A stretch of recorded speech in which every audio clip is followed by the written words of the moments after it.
I wanted to address the subject of narcissism, and this is because for many years I worked with role play exercises in theatre and used to address the subject of toxic relationships and manipulation and all sorts of issues relating to dominant relationships. The kind of relationships, I suppose, that people probably talk about a lot more today than they used to. In fact, the word narcissism is bandied about quite a lot. And I wanted to start talking about it on some videos in depth relating to emotional issues because I think we misunderstand it quite a lot. I have talked about the magic of numbers, in which case I talked about the number 2, and in cases where you have two people, you are bound to get a vying for power. Now, this doesn't have to be a negative thing, but it's something we can tend to do. And where you have a development of narcissistic traits in an individual, then where you get that pushing and pulling in a relationship, especially when it's new, you start to find that a narcissistic personality will go into action. And I wanted to explain a little bit about the way this can work, ultimately with a view to working out how we can manage this kind of thing, especially if we're on the other end of somebody who has narcissistic traits. Now, when two people first come together, you might relate to this, you might be unconscious of this, but there is a little bit of a vying for power. There is the idea that each individual is trying to impress the other one. There is a kind of a buying and selling that goes on. Now, this doesn't have to be really negative and really horrible. It's just something that we humans do. I'm trying to help you to like me because I like you and I want you as a friend. And alternatively, it can be the other way around. You can be doing the same thing with me. So it's a kind of a buying and selling. Now, when this buying and selling escalates and goes into another dimension or rises to another level, then we have something else kicking in. Then we have someone who's madly trying to impress the other person. And this is because they cannot cope with the loss of that person or with that person thinking they don't like them. Now, where you have somebody who's been brought up to develop narcissistic traits in the sense that they've been neglected, they haven't been treated right as a child, they might have been loved and loathed at the same time. They might have received very strong signals, very strong messages about love, like and dislike, love and hate, loathing and loving. They might have received very strong signals about this. So when someone like that is in a relationship and is trying to be liked, then they are going to exert or over-exert themselves and produce something that is going to make you like them. They're going to make you like them.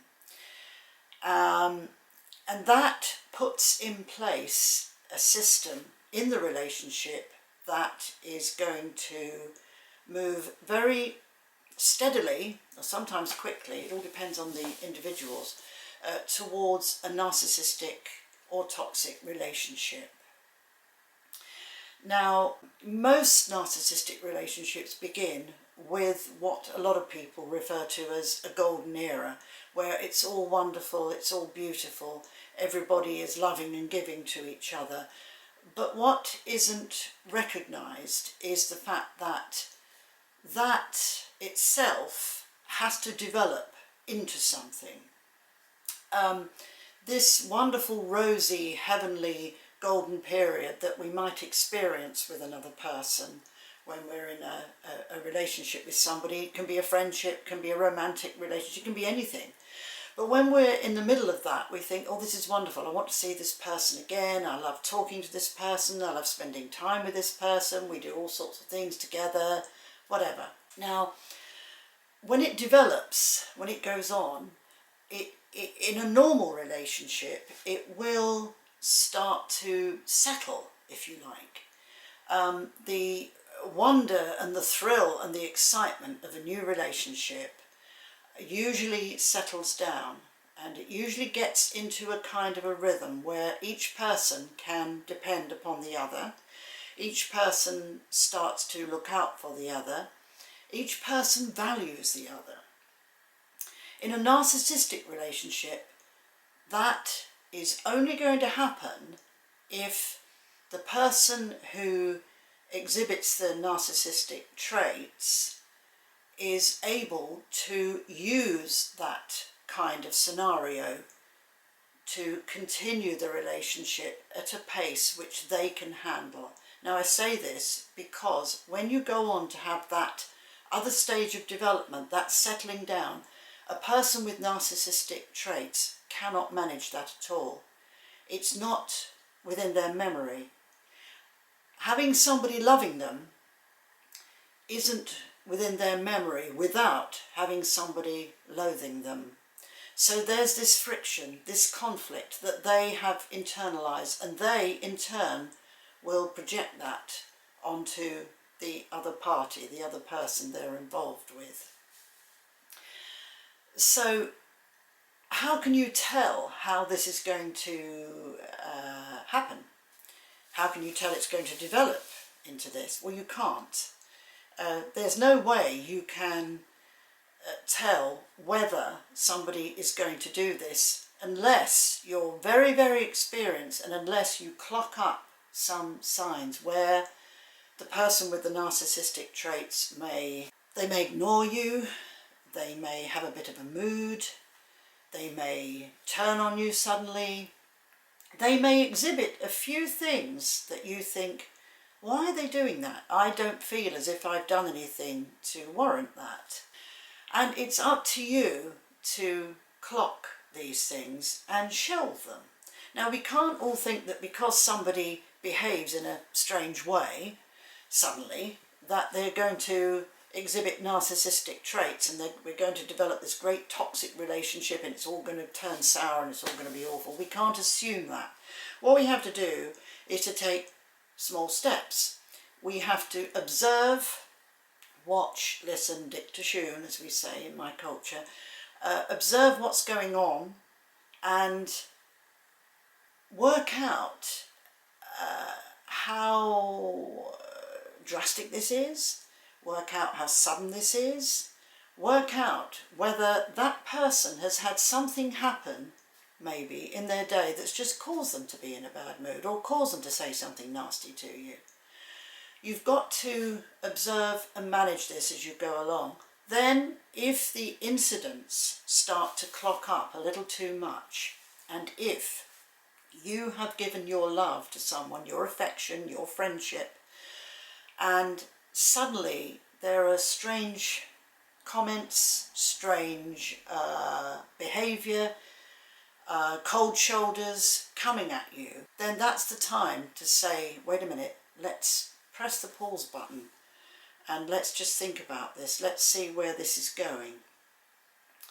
So a lot of us, unfortunately, myself included, have got embroiled in relationships when you find that you have a friendship, you have a relationship and it's absolutely lovely, and then suddenly there are these incidents that make you think, well, that person didn't do this yesterday, that person didn't do this a little while ago, so why are they doing it to me now? Why are they being off with me? Why are they being silent with me? We just have to observe these things. Now, in this age of narcissism, and we might as well say that, we've got that with all our technology, we've got people looking at their phones all the time, taking selfies, and wow, aren't I great? We've got all this going on. It's all very subtle. But what we have to do is think that there is a healthy form of narcissism. That's getting up and having some drive and saying, I am going to achieve this. So it's not all bad, but it just is a matter of where we tip the balance. So we've got to be prepared for doing that. It's not by any means an easy thing to manage, but when you are in the thick of a relationship with somebody who has narcissistic traits, then you need to manage it. You need to work out what you need to do about your situation, because it can cause an awful lot of heartache and despair, and it can affect you psychologically.